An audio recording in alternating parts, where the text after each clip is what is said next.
ओम साई राम। सभी साईं भक्त साईं परिवार को चंपा दीदी का प्रणाम। ओम साई राम। सभी साईं परिवार ऊपर, साईं भक्त ऊपर मेरे साईंनाथ की सदा कृपा बनी रहे, ऐसी साईं चरणों में मेरी प्रार्थना और शुभकामना।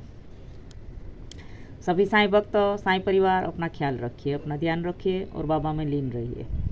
मैं अगला अनुभव सुनाने जा रही हूँ। सब भक्त ध्यान से सुने और बाबा की शिक्षाएं, बाबा की लीलाएं अपने जीवन में उतारिए।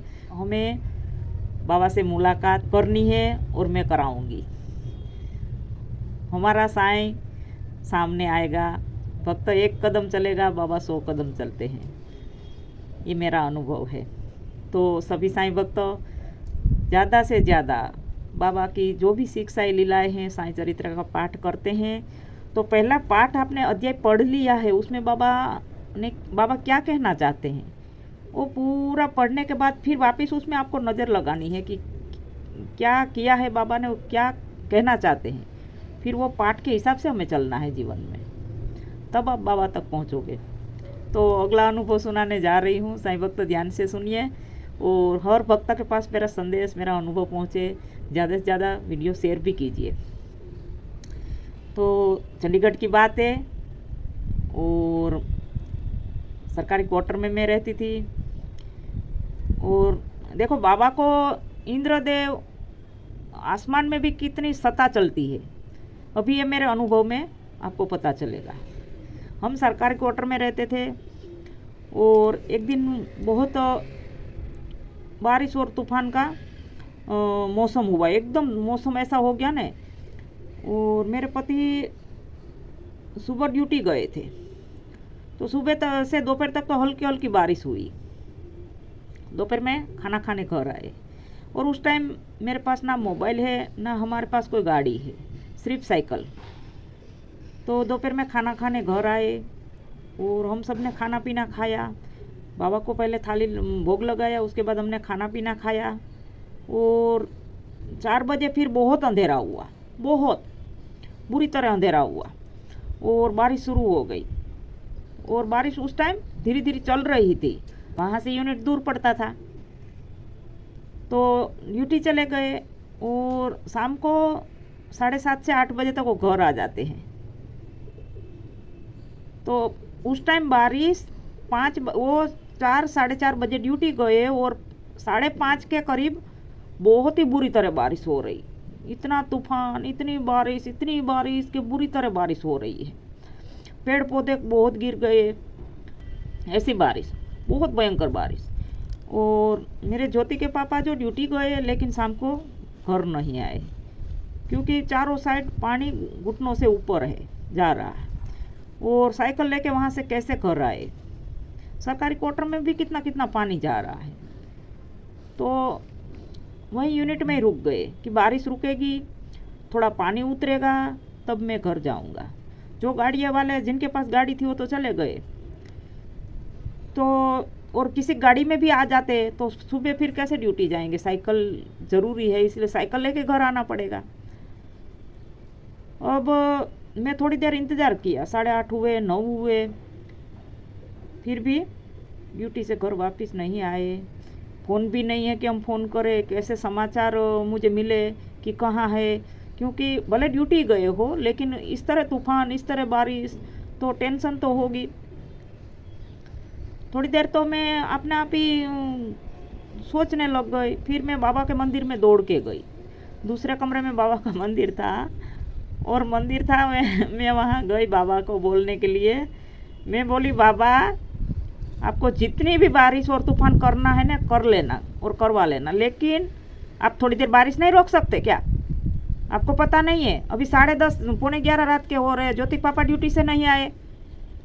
उनको आपको पता भी है कि उनके पास गाड़ी नहीं है, साइकिल है, साइकिल से इतना पानी भर गया, कैसे आएंगे? साइकिल भी पानी में बह के चली जाएगी।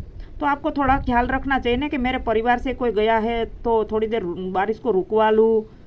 आपको कुछ भी ध्यान नहीं, आप शांति से घर के अंदर बैठे हो, मंदिर के अंदर बैठे हो तो तमाशा देख रहे हो, थोड़ी देर बारिश रोक लो। इतना तूफान है, इतना बारिश मचा रखा है, इतना ही मैं बोली। और जब तक मैं बाबा से नहीं बोली तब तक बारिश और तूफान, इतनी बिजली के पूरे लाइट काट दी गई और पूरे घर में उजाला हो जाता था। उतनी बिजली चमक रही, गरज रहा बिजली। और जैसे ही मैंने बाबा से बोला कि मैं बोली थोड़ी देर तूफान को रोक लो, ऐसे डांट के ही बोला बाबा को। और बाबा क्या करते हैं, भक्तों का बोलने का इंतज़ार करते हैं। बाबा रोकने को तो पहले भी रोक सकते हैं, क्यों नहीं, करने वाले वही है तो रोकने वाले वो नहीं है।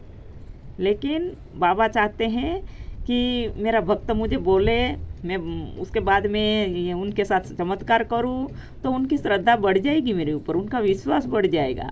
इसलिए भक्तों का बोलने का इंतज़ार करते हैं बाबा। नहीं तो क्या बह रहे हैं जो हमें बोलना पड़ेगा, वो तो यहाँ बैठे बैठे भी बोल दो तो शिरडी में सुनता है। ऐसे हैं उनके कान, नहीं बोलना पड़ता है, मन का भाव है, वो मन में अंदर अंदर ओम साई राम बोल दो तो करके जाएगा। लेकिन वो भक्तों के साथ ऐसी सी लीला करने के लिए, और भक्त मेरे प्यार में डूब जाए, मेरा दीवाना हो जाए, इसीलिए भक्तों का प्रेम का और प्रार्थना का इंतज़ार करता है कि वो कब मेरे को बोले और कब मैं रोकूं। फिर उनको चमत्कार लगेगा और वो मेरी लीला में वो डूबता जाएगा, मेरे प्यार में वो डूबता जाएगा, इसीलिए वो हमसे बुलवाता है। तो जैसे मैंने बोला और तुरंत ही बिजली बंद, तूफान बंद, बारिश बंद, एकदम बंद, स्टॉप। जैसे आवाज दिया बाबा को, स्टॉप हो गया, एक बूंद पानी नहीं कहीं टपक रहा। और कड़ाके बंद, बिजली के कड़ाके, बिजली चमकनी बंद। और हवा में ऐसे जाने हो गया ने कि पूरे पेड़ पौधे थम गए, कोई पत्ता नहीं हिल रहा। और उसी टाइम शायद आधा पौना घंटा बारिश रुक गई, तो ज्योतिक पापा पानी धीरे धीरे उतरने लगा। तब फिर ज्योतिक पापा साइकिल से घर आए। और फिर मैं बोली कि आप अभी तक कहाँ थे? बोले चंपा यूनिट में बैठा था, क्या करूँ? बोले ऑफिस में बारिश रुकने का नाम ही नहीं ले रही थी। अभी एक आध घंटे पहले बारिश रुकी तो मैंने वहाँ से धीरे धीरे धीरे चलना शुरू किया। और धीरे धीरे जैसे पानी उतरता गया वैसे वैसे मैं साइकिल लेके आ गया घर। मैं बोली मैंने बाबा को ज़ोर से आवाज़ दिया था और बाबा जाने डर गए, उस तरह सारा थम गया। तो बाबा की इंद्रदेव के पास कितनी सत्ता चलती है। और वो मैंने उस बाबा मेरी ज़िंदगी में पहली बार आए थे ना, तो मैंने पिक्चर ही देखी थी और यही सीन देखा था, जो शिरडी में तूफान आता और बाबा आदेश देते हैं इंद्रदेव को, तो हवा में सटका लहराते हैं, उस टाइम हुक्म देते हैं तो बारिश रुक जाती, तूफान शिरडी में रुक जाता है। फिर सभी शिरडी वासी द्वारका माई में दौड़ के आए कि बाबा कुछ करो, हमारे इष्ट देव हमारी देविया कोई नहीं आए, आप कुछ करो, इस तूफान को रोक लो। तब बाबा फिर बाहर निकले द्वारका माई से, और जैसे ही हवा में सटका लहराया उसी टाइम बारिश रुक गई। तो मेरे साथ भी इस लीला का मैंने पूरा अनुभव किया कि सच में बाबा आप महान हो और हम आपके भक्त बने, हम तो और महान हैं, क्योंकि आपकी चरण पाना कोई मामूली बात नहीं है। बाबा जिनके ऊपर कृपा नहीं है ना, वो आपका नाम का भी विश्वास नहीं करेंगे। और जिनकी माठी दशा बैठी है ना, वो बाबा के बारे में उल्टा सीधा बोलते हैं और मूर्ति हटाने को बोलते हैं, मूर्ति तोड़ने को बोलते हैं, क्योंकि उनके ऊपर बाबा की कृपा नहीं है, उनकी माठी दशा होने वाली है। और मुझे उस टाइम बहुत गुस्सा भी आता है जब पेपर में, न्यूज़ में, इसमें टीवी में समाचार आते हैं, कोई ऐसा वीडियो वायरल होता है कि बाबा की मुसलमान हैं, बाबा की मूर्ति हटा दो। अरे तुम कौन होते हो बाबा को हटाने वाले? वो तुम्हारा बाप बैठा है, तुम्हारे को इसलिए बाबा बुलवाते हैं कि तुम्हारा पिछला जन्म का कुछ ऐसा कर्म है, इसलिए बाबा की सेवा तुम्हारे नसीब में नहीं है। और हमें बाबा के दीवाने ऐसे बनने हैं ना कि जो ये बाबा को उल्टा सीधा बोलने वाले हैं ना, वो एक दिन साईं भक्त भी निकलेगा ना, तो हम साईं भक्त से सलाह लेगा कि आप बाबा तक कैसे पहुँचे। वैसा हमें माहौल बनाना है। तो सभी साईं भक्त, ये सृष्टि का मालिक, ये ब्रह्मांड का मालिक बाबा है श्री। और हर जगह मैंने उनका अनुभव किया, और जितनी भी साईं चरित्र में लीला है उस एक एक लीला का मैं अनुभव किया है, कर रही हूँ। और मैं एक और बात कहूँगी, अभी तो नहीं समय आया है, लेकिन जब बाबा ऐसा समय देगा ने, तो कभी ना कभी बाबा के दर्शन भी कराऊंगी, वो वीडियो डालूंगी कभी ना कभी, जब बाबा का आदेश होगा। जब तक वो अभी बाबा का आदेश नहीं है तब तक मैं वो वीडियो नहीं डाल सकती, ना बाबा मुझे वीडियो देने के लिए आदेश दिया है। एक दिन एक एक भक्त को वो वीडियो बाबा का दिखाऊंगी, क्योंकि ये दुनिया सबूत को मानती है, उनको सबूत चाहिए, सुराग चाहिए। मेरी बातें सुनोगे, मेरा अनुभव सुनोगे, लेकिन कभी तो ऐसे भी विचार आते होंगे, दीदी आपने आप तो नहीं बना लेती होगी अनुभव, ऐसे कैसे बना लेते हैं। वो अनुभव, वो लीला भक्तों के साथ ऐसी बाबा करते हैं तब बना सकते हैं, और वो बाबा ही बनाने वाले हैं और लीला करवाने वाले। और हमारे को अभी भी जो बोलने के लिए भी बाबा ही बोलते हैं कि मेरी लीला घर घर पहुंचा, हर भक्त के पास मेरी लीला पहुंचा, मेरा संदेश पहुंचा। तो ये सब बाबा का आदेश है, मेरी बस की बात नहीं है। तो सभी साईं भक्त हमारी श्रद्धा और सबूरी सिर्फ 2 मंत्र, जिसको मालिक की प्राप्ति हुई है ना, उनको सिंहासन नहीं चाहिए। और बाबा भी हमारे पत्थर पर बैठते थे, आज भी बैठे हैं। भक्तों ने बाबा को सिंहासन पर बिठा दिया है।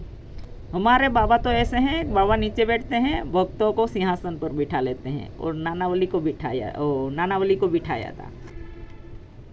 साईं होने का मेरे पास प्रमाण है, मेरे पास एक एक अनुभव है। हम कहीं दिल्ली सत्संग है तो वहाँ चले, कहीं मुंबई सत्संग है तो वहाँ चले। क्या करने जा रहे हो वहाँ भीड़ में हम और भीड़ करने जा रहे हैं। हमें एकांत, बाबा एकांत चाहिए। बाबा को एकांत में साईं चरित्र पढ़ो, एकांत में ध्यान करो प्लीज़, और एकांत में वो आएगा, आपको मिलेगा। 24 घंटा दिया है बाबा ने, 1 घंटा प्लीज़ ध्यान के लिए निकालिए। अपना रूम अकेला एकांत में एक रूम में बंद हो जाइए और मौन हो जाइए, और वहाँ साईं चरित्र मनी मन पढ़ के थोड़ी देर एकांत में 1 आध घंटा अपने लिए निकाल के बैठिए। आप उनका वहीं थोड़े ही समय में आपको ऊर्जा मिलने लगेगी और आपको बाबा का अनुभव होगा। ध्यान बिना भक्ति सफल नहीं है। मेन ध्यान है, लेकिन धीरे धीरे एकदम प्योर बाबा के रास्ते पे आपको चलना होगा, तब बाबा तक पहुंचोगे। तो सभी साईं परिवार, साईं भक्त, और कोई भी मेरे को कमेंट करते हैं, कोई प्रश्न करते हैं कि दीदी मैं दुविधा में हूँ, कि दीदी मुझे बेटा नहीं है, कि दीदी हमें बाबा से कैसे मिलना है। तो जो मैं संदेश देती जाती हूँ वो अपने जीवन में उतारिए। बाकी थोड़े समय के बाद मैं लाए आऊँगी, तब मैं आपका प्रश्न का जवाब दे पाऊँगी। तो थोड़े समय का और साईं भक्तों प्लीज़ इंतज़ार कीजिए। जैसे बाबा का आदेश होगा आप तक सभी परिवार, साईं परिवार तक साईं संदेश पहुँचाऊँगी। तो सभी को ओम साईं राम और सबका मालिक है।